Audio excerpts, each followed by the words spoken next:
మన తెలుగువారి ఆత్మగౌరవంగా ఏర్పాటు చేసుకున్న దశాబ్దాల కాలం నాటి స్టీల్ ప్లాంట్లో అందరం బ్రతకాలి కదా, అందరం సంతోషంగా ఉండాలి కదా.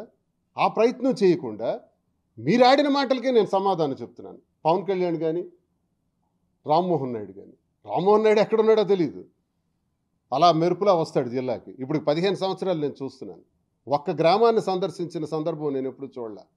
ఒక ఎంపీగా ఒక గ్రామానికి వెళ్ళి మీరు ఎలా ఉన్నారని సందర్శించే పరిస్థితి కానీ, పరామర్శించే పరిస్థితి కానీ నేను చూడలే.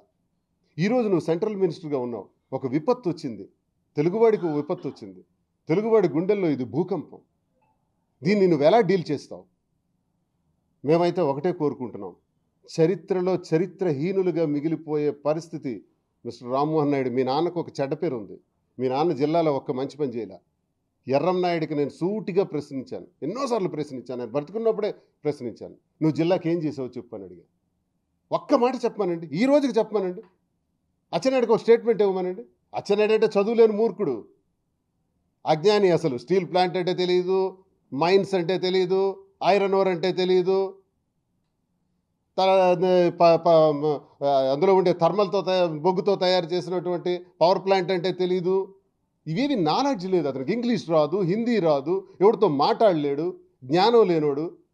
మన కర్మకాలి అతను అదృష్టం బాగుండి ఒక మంత్రి అయిపోయాడు, రాష్ట్ర పార్టీ అధ్యక్షుడిగా వెలగబెట్టాడు, ఏదేదో మాటలు చెప్పాడు. అసలు స్టీల్ ప్లాంట్ గురించి ఎందుకు రెస్పాండ్ అవ్వడు పార్టీ అధ్యక్షుడిగా? ఒకరోజు నువ్వు మాట్లాడాలి కదా, ఆ రోజు నువ్వు చెప్పావు కదా, ఉద్యమ నేపథ్యంలో ఉద్యమ కార్మికుల పక్షాన్ని ఉంటానని చెప్పావు కదా, నువ్వు మాట్లాడవు. నీకు ఆ నాలెడ్జ్ కూడా లేదు, వదిలే పక్కన పెట్టు. రామ్మోహన్ నాయుడు నువ్వు చదువుకున్నావు కదా, మీకు నాలెడ్జ్ లేదండి? తెలుగువారి ఆత్మగౌరవాన్ని కాపాడరండి, నాశనం చేస్తారండి ఇలాగా. మీరు నానా ఎత్తుగడలేసి ఈ ప్లాంట్ను వదిలించుకోవాలని మీరు చూస్తే, ఆఫ్టర్ ఆల్ 22,000 కోట్ల నష్టాన్ని ఇది పెద్ద నష్టంగా భావించి ఒక బూచిగా చూపించి ఇది అమ్మేయాలని చూస్తే, చరిత్రలో మీ చరిత్ర మీకు ఎప్పుడు క్షమించదు. మీరు ఈరోజు ఎంపీలు అయిపోవచ్చు, కేంద్ర మంత్రులు అయిపోవచ్చు, ఉన్నత స్థాయి అధికారాలను పొందొచ్చు. అధికారం శాశ్వతం కాదు, ఇవాళ ఉంటుంది రేపు పోతుంది.